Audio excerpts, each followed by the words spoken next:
ये सरकार बहुजनों का रास्ता नहीं निकालेगी, ना मुसलमानों की है, ना ईसाइयों की है, ना सिखों की। आप देख रहे हैं कि कैसे रास्ता तो हमारा इस सरकार को ही निकालना होगा, नहीं तो व्यवस्था सत्ता परिवर्तन होगा, हमारी सरकार आएगी। सत्ता परिवर्तन कैसे करोगे? आप लोग तो टुकड़ों में बटे हुए हो।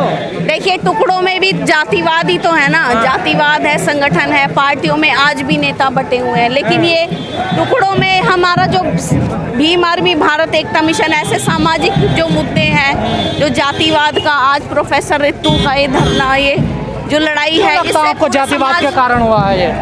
देखिए जातिवाद के कारण ही है। आज हाई इंस्टीट्यूशनल ऑर्गेनाइजेशंस में यही होता है। आज हम सेंट्रल यूनिवर्सिटी है, दिल्ली यूनिवर्सिटी, उसमें खड़े हैं और ऐसी चीज़ें यहाँ हुई है। ये तो पोल खोल हुई है साफ कि यहाँ आज भी इस देश में हायर इंस्टीट्यूशंस हो, सरकारी जॉब्स हो, राजनीति हो, हर जगह जातिवाद है। तो ये कोई पहली बार थोड़ा ही हो रहा है देश में ऐसा?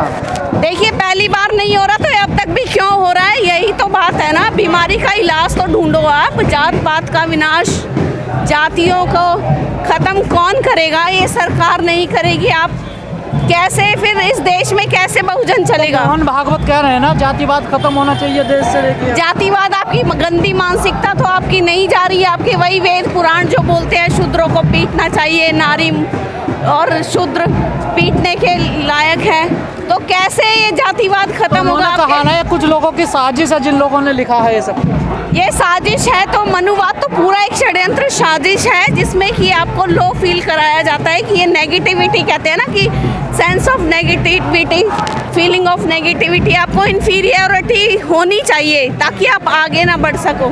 आप अम्बेडकरवाद में आ जाते हो, आप सही गलत का ज्ञान। लगातार आप इस धरने पर हैं नेहा, क्या लग रहा है ये सही रास्ते पे चल रहा? धरना 72 दिन हो गए हैं, क्या वहाँ का वहीं है या कुछ तुम लोगों को मिला इस धरने से? देखिए हमको बहुत कुछ मिला है, आने वाली पीढ़ियों को इस यूनिवर्सिटी से बहुत कुछ मिलेगा, क्योंकि आज जो ये रैली निकल रही है, बच्चा बच्चा, स्टूडेंट, प्रोफेसर, हर कोई यहाँ देख रहा है कि जातिवाद अब भी है। वो डॉक्टर सविता रॉय जो प्रिंसिपल जातिवादी है, उसने कैसे जातिवादी तो आप भी हो ना, आप लोग नहीं हो क्या जातिवादी? तो जातिवादी जब हमें बता दिया जाएगा, किसी लंगड़े को आप बार बार फील कराओगे कि आप लंगड़े हो, हम विक्टिम है, कि आपके ये चोट लगी हुई है, आपके ये बीमारी है, आपको इलाज ही नहीं है और इस देश की सरकार के पास, तो और हमें फील कराया जाएगा कि हम ये हैं, हम वो हैं, हम बीमार हैं, हमारी बीमारी का इलाज इस सरकार के पास नहीं है, तो हम क्या करेंगे? आखिर है तो लगता है कोई रास्ता है आप लोगों के पास? सत्ता परिवर्तन आप लोग कर नहीं पाएंगे? देखिए सत्ता परिवर्तन एक दिन में तो होगा नहीं कि तख्ता पलट हो जाएगा और हमारी सरकार आ जाएगी। एक दिन में तो कुछ ऐसा होगा नहीं। हम काम कर रहे हैं, समाज को जोड़ रहे हैं, भीम आर्मी, आज़ाद समाज पार्टी, सभी पार्टियों को एक आना होगा। सरकार बननी चाहिए हमारी, हमारे लोगों को साथ आना चाहिए और ऐसे जातिवादी लोगों को पद से, मैं बोल रही हूँ, जेल होनी चाहिए, हटा देना चाहिए। और इस देश में नेहा आपको नहीं लगता आंदोलन लंबे समय चलता है तो राजनीति की भेंट चढ़ जाता है? देखिए राजनीति ऐसी कौन सी चीज़ है जिससे हमारी राजनीति प्रभावित नहीं होती, या हम राजनीति से हमारी कौन सी चीज़ है जिससे हम नहीं प्रभावित होते? हमारी शिक्षा, रोजगार, हक, अधिकार, सब राजनीति है। मंदिर में आना जाना नहीं, ये राजनीति। आज मुसलमानों पे अत्याचार, बहुजनों पे अत्याचार, सब राजनीति है। आज ये जो है ये भी राजनीति है। सरकार में न्याय मिलेगा आप लोगों को? देखिए हम कहते हैं हमारी बहुजन सरकार आए, कम से कम संवैधानिक उस पद पर प्रधानमंत्री, राष्ट्रपति, ऐसे लोग बैठे जो न्याय कर सके, जो देश को सही चला सके, जो देश का राजा कहते हैं ना कि राजा और प्रजा, राजा ऐसा होना चाहिए जो इन चीज़ों से मुक्त हो, जो अच्छी मानसिकता रखता हो, और बहुजन समाज से होना चाहिए, जो हमारी बात सुने, जो हमारे लिए काम करे, ऐसा होना चाहिए। राहुल गांधी कह रहे हैं हम पिछड़ों को, बहुजनों को न्याय दिलाएंगे। राहुल गांधी जी देखिए वो तो झूठे वादे, वही जुमलेबाज है, नागनाथ सापनाथ, वही वो है, ढपली, इधर से बजाओ उधर से बजाओ, बस यही ढोल है, वो बजता रहेगा। दोनों एक हैं, वही जो कांग्रेस का, आरएसएस, सब कुछ वही है। दलितों का कोई नहीं है। राहुल गांधी सिर्फ बोलते हैं, वो आप भी लोग वही है। कहते हो बसपा खत्म हो गई, कांग्रेस कुछ करेगी नहीं, बीजेपी कुछ नहीं करेगी, चंद्रशेखर अभी नए नए हैं, तो फिर कहाँ से सरकार बनेगी आप लोग?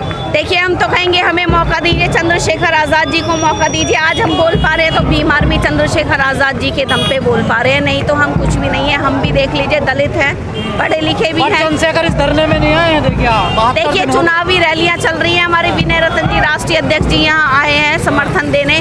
और मतलब समाज की बेटी से ज्यादा चुनाव बड़ा है। देखिए, राजनीति नहीं होगी तो हम तो ऐसे ही आंदोलन करते रहेंगे। आंदोलन तो कितने हो रहे हैं आपको पता है, दलित आंदोलन आज भी, अभी भी, इस समय भी कितने आंदोलन देश में हो रहे होंगे। लेकिन एक ये बड़ा आंदोलन है, राजधानी दिल्ली में है और दिल्ली यूनिवर्सिटी में है, लेकिन उनकी मजबूरी है, उनकी व्यस्तता है कि वो नहीं दलित की बेटी नहीं होती क्या?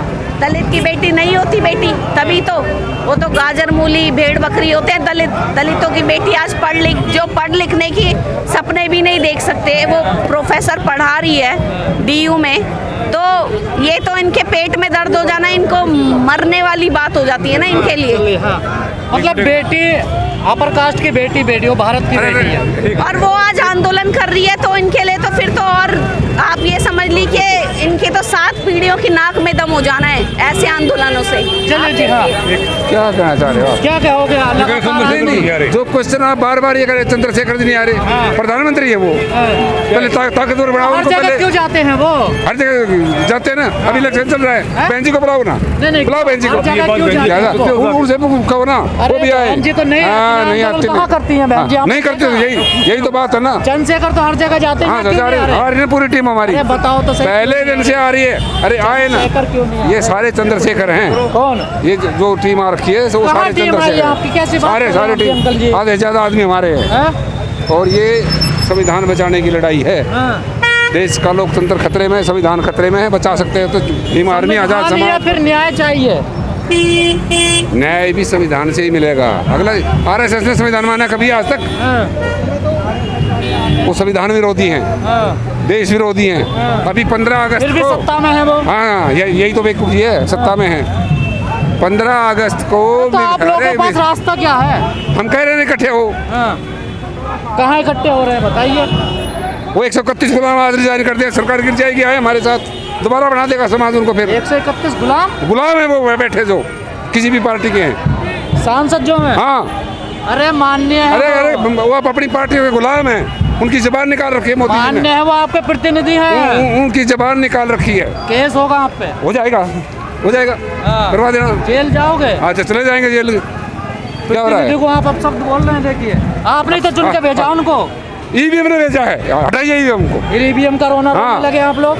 ईवीएम हटाइए, देश बचाइए, संविधान बचाइए।